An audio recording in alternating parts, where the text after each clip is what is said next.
Dalawa ang patay at dalawa po ang nasa critical na kondisyon habang isa ang sugatan. Sa salpukan po ng tricycle at dump truck sa Pampanga.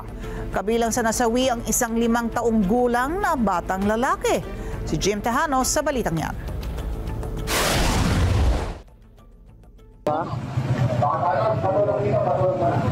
Kalunos-lunos ang sinapit ng 5 taong makaraang magkasalpukan ng tricycle at isang dump truck sa kahabaan ng Baliwag Candaba Road sa boundary ng San Roque, Palasan, Candaba kagabi.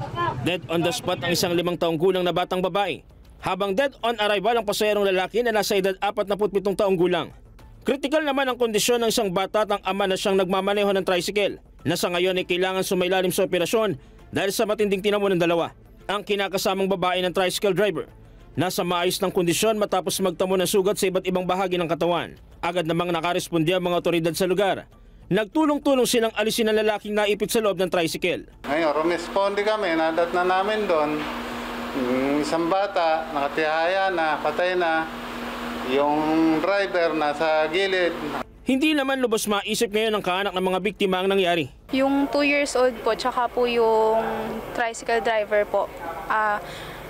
Ano po sila ngayon sa critical po sa ospital kasi kailangan po nilang maoperahan agad dahil daw po sa nila sa may dugo daw po na sa utak nila. Yung kalibin po okay na po siya diyan sa may ospital, natahi na po yung mga naging sugat niya po pero hindi lang po maigalaw yung braso. Halos mayupi na parang lahat ng tricycle dahil sa lakas ng pagkakasalpok nito sa truck. Sa investigasyon ng pulisya, galing sa Porac, Pampanga ang dump truck na may lamang buhangin. Magde-deliver sana sa Marilao, kaso ang problema, naon siya may matapos masangkot sa insidente. Habang maghahatid naman ng pasahero ang tricycle. Kapwa nasa linya ang dalawang sasakyan nang biglang mag-U-turn ng tricycle, dahilan upang masalpok ng truck. Nakaladkad pa ng ilang metro ang tricycle dahilan upang mayupi ito. Nasa kustodiya na ng Candaba Police ang driver ng truck, habang ang tricycle nakalagak pansamantala sa Barangay Palasan. Depensa ng driver, normal anya ang kanyang pagpapatakbo habang binabagtas ang kahabaan ng Baliwag Candaba Road. Kasi biglang lumiko kasi siya, parang kinabig niya yung manibela. Humihingi akong dispensa sa kanila. Aksidente kasi hindi ko rin kagustuhan yung gano'n. Maharap sa reklamong reckless imprudence resulting in multiple homicide, multiple physical injuries and damage to properties ang suspect. Humingi naman ng tulong ang kaanak ng biktima para matustusan ang pinansyal na pangangailangan ng mga biktima. Sobrang unexpected po talaga, hindi rin naman po namin ginusto, wala rin naman po kaming masisisi. Kaya sobrang hirap po, lalo na po hindi naman po kami ganun ka-stable sa financially po.